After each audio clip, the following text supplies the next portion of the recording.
안녕하세요. 신박한 엑셀입니다. 오늘은 if 함수에 대해서 알아보도록 하겠습니다. if 함수는 함수 중에서도 저희가 가장 많이 사용하는 함수 중에 하나입니다. if 함수는 단일로도 굉장히 많이 사용하고 다른 함수와 같이 활용하는 경우도 많아서 엑셀을 하시는 분들이라면 반드시 알아야 하는 함수이기 때문에 오늘 영상 끝까지 시청하셔야 합니다. 그리고 구독자들 분들 중에서 엑셀 중에 이런 부분을 알고 싶다라거나 혹은 엑셀에 이런 기능은 없는지 등 궁금하신 부분들을 아래 이메일로 보내주시면 제가 영상을 통해서 알려드리도록 하겠습니다. 마지막으로 영상에 도움이 되셨다면 좋아요와 구독 그리고 알람 설정 한 번씩 부탁드리겠습니다.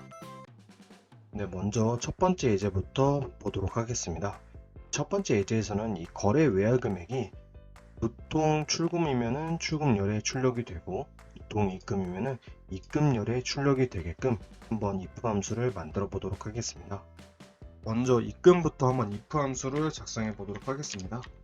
이제 if 함수는 한마디로 얘기하자면 질문을 하는 함수다 라고 생각하시면 되게 이해하기 쉽습니다. 첫 번째 칸에는 내가 질문을 하기 위한 조건식을 작성한다 라고 생각하시고, 두 번째 칸에는 그 질문에 대한 대답이 참인 경우에 나와야 할 값, 세 번째는 그 질문에 대한 대답이 거짓인 경우에 나와야 할 값을 적는다고 생각하시면 됩니다. 첫 번째 질문, 저희가 어떤 걸 질문해야 될까요? 저희는 거래 외화 금액이 입금액인지 출금액인지가 궁금합니다. 그래서 이 거래 구분열에 있는 보통 출금, 보통 입금에 대해서 알아야겠죠. 그래서 B2셀을 클릭하고 물어보는 겁니다. 저희는 입금 함수를 만들고 있으니까 B2셀에 있는 값이 혹시 무통 입금이야? 라고 질문을 한다고 생각하시면 됩니다. 만약에 무통 입금이 맞다면 거래 외화 금액을 출력해줘, 만약에 아니라면 0이라는 값을 출력해줘, 이런 식으로 작성을 하는 겁니다. 그리고 엔터를 눌러보면은 무통 입금이 아니기 때문에 세 번째 칸에 있는 0이 출력이 되는 걸 볼 수 있습니다. 출금은 반대로 똑같이 if 함수 작성하고 B2셀에 있는 값이 무통 출금이야? 라고 질문을 하는 겁니다. 그리고 두 번째 칸에 무통 출금이 맞다면 B2셀에 있는 거래 외화 금액이 출력되게 해달라. 그 다음에 false인 경우에 똑같이 0이 출력되게 해달라. 그리고 엔터를 눌러보면은 무통 출금이 맞기 때문에 두 번째 칸에 있는 D2가 출력이 되는 걸 볼 수 있습니다. 그래서 한번 함수 채우기로 이제 표를 완성해 보면은, 제가 그리고 함수 채우기에 대한 항상 오른쪽 밑에 마우스 커서 가져가서 십자가모양을 변할 때 더블 클릭 눌러주시면 손쉽게 함수 채우기 할 수 있다고 말씀드렸고요. 완성된 표를 보면은 무통 출금인 거래 외화 금액들은 출금열에 다 출력이 됐고, 무통 입금인 거래 외화 금액들은 입금열에 이렇게 출력이 되는 걸 볼 수가 있습니다. 그래서 if 함수 같은 경우에는 손쉽게 얘기해서 첫 번째 칸에는 질문을 하는 거다. 그래서 B2셀에는 값이 무통 입금이냐 혹은 무통 출금이냐를 물어보고, 무통 입금이 맞고 무통 출금이 맞으면 D2셀에 있는 값을 출력하고 아니면 0이라는 값을 출력해라. 이렇게 기억하고 계시면은 정말 쉽게 이해하실 수가 있습니다. 네, if 함수를 다른 예제로 한 번 더 해보도록 하겠습니다. 이번에도 금액이 입금이면 입금열에 출력이 되고 출금이면 출금열에 출력이 되게끔 if 함수를 만들어 보도록 하겠습니다. 방금 전에는 구분열에서 보통 입금이면 입금이고 보통 출금이면 출금이고 이렇게 구분을 했었는데, 지금은 입금과 지급을 제외하고 예금 결산 그리고 인터넷이라는 항목이 있어서 이 구분열을 통해서 이제 확인을 할 수가 없습니다. 이제 이런 경우에는 잔액을 통해서 확인할 수가 있는데요. 오늘날 잔액이 전날에 있던 잔액보다 늘어났으면 입금이고 줄어들었으면 출금인 겁니다. 그래서 잔액을 통해서 확인할 건데요. 먼저 입금부터 if 함수를 만들어 보도록 하겠습니다. 제가 if 함수는 질문을 하는 함수다 라고 말씀을 드렸습니다. 그래서 첫 번째 칸에 질문을 위한 조건식을 작성해야겠죠. 저희가 질문해야 될 거는 오늘날 잔액이 전날 잔액보다 늘어났는지를 먼저 물어봐야 됩니다. 그래서 F3셀에 있는 잔액이 F2셀 전날에 있던 잔액보다 늘어났는지를 먼저 물어보는 겁니다. 늘어났다면 이 3셀에 있는 금액을 출력하고, 그 다음에 아니라면 0이라는 값을 출력하게 해주는 겁니다.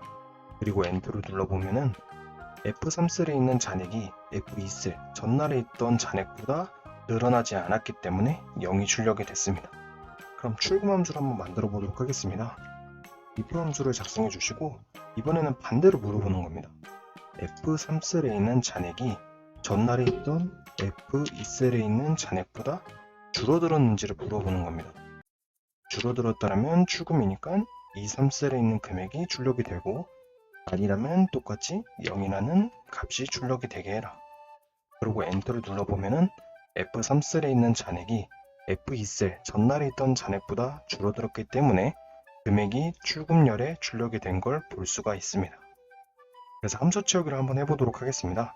아까는 제가 함수 채우기 할 때 한 줄 한 줄 한 열 한 열 이렇게 나눠서 함수 채우기를 했었는데 함수 채우기 할 때 이렇게 두 열을 블록을 지정한 다음에 똑같이 마우스 더블 클릭을 통해서 이렇게 두 열을 한꺼번에 함수 채우기도 할 수 있으니까 이것도 기억해 주시고요.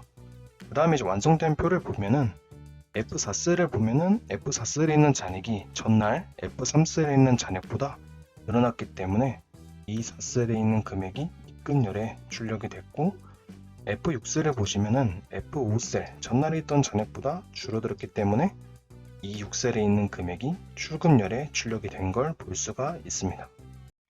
네, 이번에는 if 함수를 좀 응용하는 방법에 대해서 알아보도록 하겠습니다. 지금 표를 보면은 현장 1열에 데이터가 있는 게 있고 현장 2열에 데이터가 있는 게 있고 현장 3열에 데이터가 있는 게 있습니다.